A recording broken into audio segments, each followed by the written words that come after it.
안녕하세요. 반갑습니다. 이번 시간에는 노아 가정을 중심한 복귀 섭리에 대해서 알아보기로 하겠습니다. 하나님의 복귀 섭리의 뜻은 아담 가정에서부터 이루시려고 하셨습니다. 그러나 가인이 아벨을 살해함으로써 그 뜻은 이루어지지 못했습니다. 그러나 하나님께서는 아벨 대신에 셋을 세우시고 그 셋의 후손으로부터 1600년 만에 노아 가정을 택하셔서 복귀 섭리의 뜻을 완수하시려고 하셨던 것입니다. 따라서 노아 가정도 결국 믿음의 기대와 실체의 기대를 통해서 메시아를 위한 기대를 세우지 않으면 안위되었던 것입니다. 먼저 믿음의 기대의 중심 인물은 노아였습니다. 노아는 아담으로부터 1600년 후에 그 10대 만에 찾아 세운 인물입니다. 그는 아벨이 믿음의 기대를 성공한 그 심정적인 터전 위에 부름을 받은 존재였고, 그리고 하나님께 절대 순종하는 입장이었기 때문에 하나님이 보시기에도 의인이었던 것입니다. 그리고 두 번째로 조건물은 방주였습니다. 이 방주는 길이가 무려 135m요. 그리고 높이가 14m, 그 넓이가 23m의 초대형 배였습니다. 이 배는 단순한 배가 아니라 새하늘과 새 땅, 곧 신천신지를 상징하는 배였던 것입니다. 따라서 노아의 8식구는 아담의 8식구를 상징하였습니다. 노아는 방주 안에서 하나님의 입장이었고 그 식구들은 전 인류를 상징했습니다. 그리고 동물들은 만물 세계 전체를 상징하는 입장이었습니다. 그리고 그 방주가 3층으로 되어 있다고 기록되어 있는데, 그것은 이미 창조 원리에서 밝힌 바와 같이 인간의 성장 기간, 곧 3단계의 성장 기간을 표시하는 것이었습니다.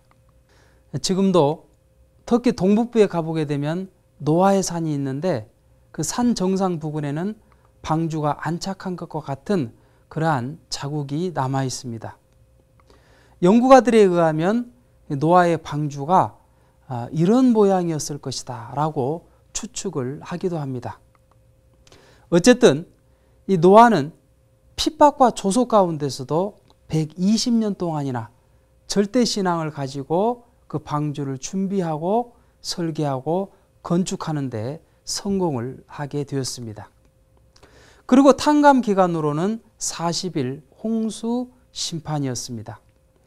하나님께서 왜 40일 동안 홍수 심판을 하셨는가는 하나님만이 상대할 수 있는 그 대상을 남기고 사탄이 상대하는 전 인류를 멸함으로써 그 선악을 분립하시고자 하셨기 때문인 것입니다.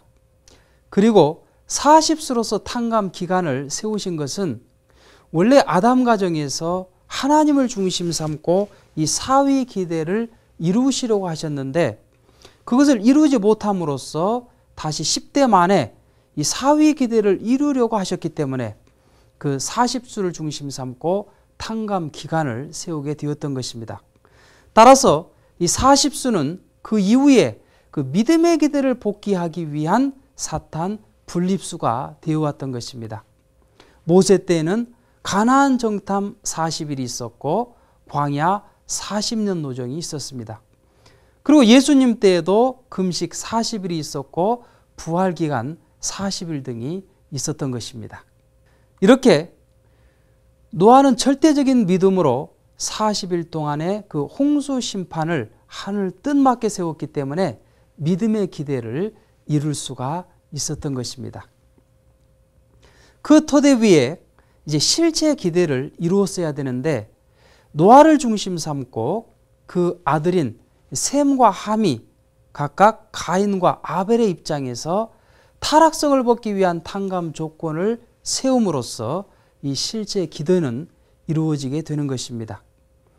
자, 그러기 위해서는 먼저 이 실제 기대의 중심 인물이 되었어야 할 그 함이 그 믿음의 기대를 세웠던 노아와 심정적으로 하나가 됨으로써 노아의 그 믿음의 기대의 승리적인 기반을 상속받을 수 있어야 되었던 것이죠. 따라서 이 창세기 9장 20절 이하를 보게 되면 노아와 함의 그 심정일치를 위한 하나님의 섭리가 나오게 됩니다. 그것이 바로 노아의 나체 사건이었습니다. 성서를 보게 되면 노아가 40일 홍수 심판을 마치고 이제 포도주를 마시고 발가벗고 누워있는 장면이 나옵니다.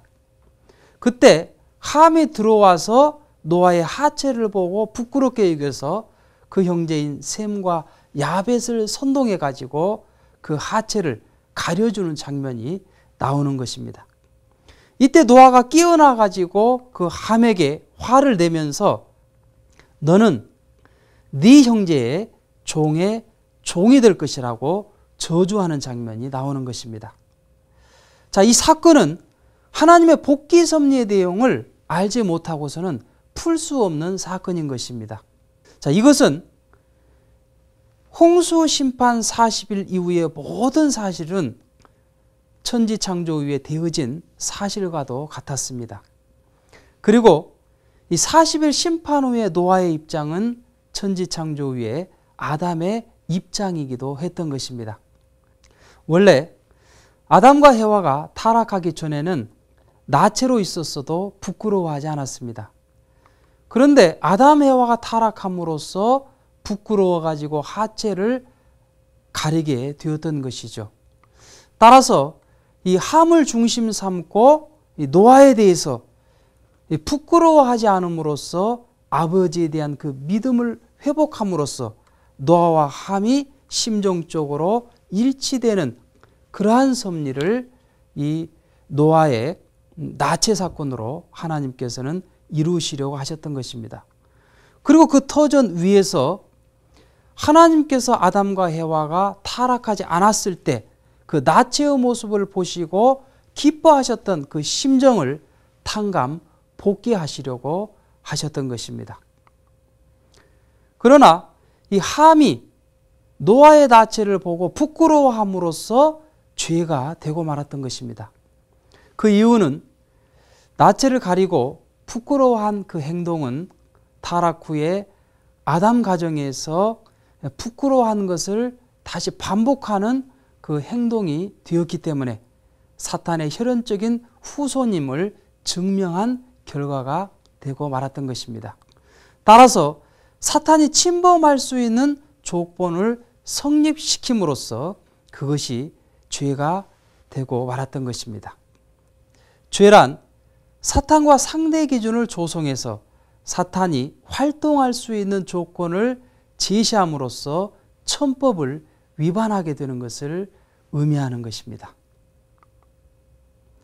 이처럼 노아 가정에서는 믿음의 기대는 성공했지만 그 실체 기대를 이루지 못함으로써 메시아를 위한 기대를 이루지 못하였기 때문에 노아 가정을 중심한 복귀 섭리는 실패하고 말았던 것입니다. 우리는 노아 가정에서 중요한 교훈을 얻게 됩니다. 그것은 하늘길을 걸어가는 데는 순종과 인내와 겸허가 필요하다는 것을 보여주고 있는 것입니다.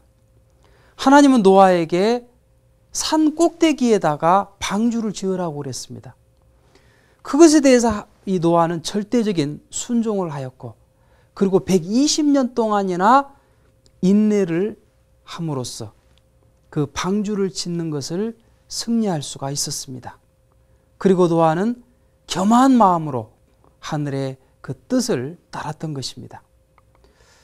그런데 중요한 것은 이 노아가 부부 관계와 그리고 자녀 교육을 제대로 하지 못했던 것입니다. 이 노아의 신앙은 위대했고 그리고 하늘에 대한 그 충성은 참으로 대단한 것이었습니다. 그러나 이 부인과 그리고 그 자녀들을 거기에 동참시키지 못했다는 것입니다. 만일 부인이 그것을 도와주고 자녀들이 도와줬다라고 한다면 이 방주를 짓는 것은 보다 수월했을 것입니다. 또한 그 자녀들을 교육하면서 노아가 신앙길을 걸어갔다고 한다면 설령 믿을 수 없는 그런 자리에 노아가 섰다 할지라도 그 자녀들은 그 노아를 믿으려고 했을 것입니다. 그러나 결국 노아의 그런 믿을 수 없는 그 행동, 발가벗고 누워있는 그 모습을 보고서 함은 이 노아를 믿을 수가 없었던 것입니다. 따라서 하늘길을 걸어가는 데는 혼자 걸어가는 것이 중요한 것이 아니라 가족이 더불어서 합심일체가 되어서 가야만이 하늘의 뜻도 더욱 빨리 이룰 수 있다는 것을 알 수 있게 되는 것입니다. 그러면 다음 시간에는 아브라함 가정을 중심한 복귀 섭리에 대해서 알아보도록 하겠습니다. 감사합니다.